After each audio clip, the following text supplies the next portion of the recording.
Measles are breaking out all across the country. In West Texas, there are 58 confirmed cases, and in nearby New Mexico, 8 cases are confirmed. Measles is a highly contagious disease and has led to 13 people being sent to the hospital in Texas.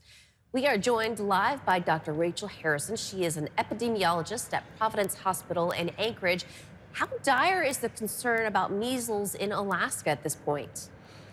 We do have some cases already recently. It is something that happens in spurts, outbreaks, people that travel. It's mostly in travelers. It's not actually a seasonal virus. So we can see it in Alaska. We have a lot of travelers out of state, out of country that come back. And travelers that are unvaccinated, we do have a risk of having measles outbreaks in Alaska. Now, it's not seasonal, but it is affected by travel. So do we see more cases perhaps in summertime? Not necessarily summertime. I would say whenever you see spurts of large travel groups, spring break, for example, Christmas, New Year's, holidays, large numbers of travelers going and coming, that's when you're going to see the big outbreaks. And what can people do to protect themselves? Vaccination is really the main way to protect yourself, really the only way.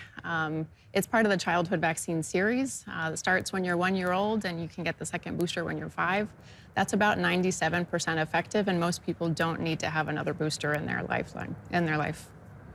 How often are people in Alaska vaccinated? Have you seen these trends changing over time? We are seeing less and less people vaccinate over time. We're seeing more and more outbreaks around the country over time as well. Measles was eradicated in 2000 in the U.S. because of herd immunity. But now with less people getting vaccinated, that herd immunity is less and less. So we have less protection for our immunosuppressed and little babies as we did before. Talk about some of the symptoms of measles. The first symptoms that you will feel: fever, cough, runny nose, red eyes, just not feeling well.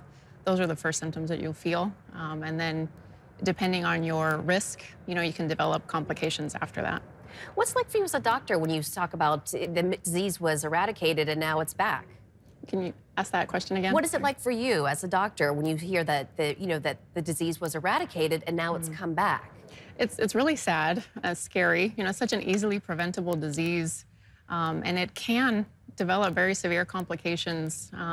Thankfully, they're not common, but they do happen. I would say in children, you have a 1 in 1,000 chance of having encephalitis, and in adults over 20, you have that risk for more complications. If not mortality, you have risk of long-term CNS, central nervous system deficits, potentially. So it's more than, it's sad and it's scary that we're starting to see more of this happen. And what would you say to parents or people who are in charge of children when they say, I don't want to get vaccinations for my children?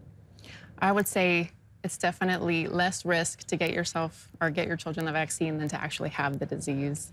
And there's really no side effects with the measles vaccine. I would highly recommend it.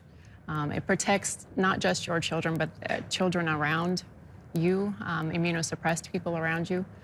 It's not just about your child, but yes. Thank you so much for your time tonight.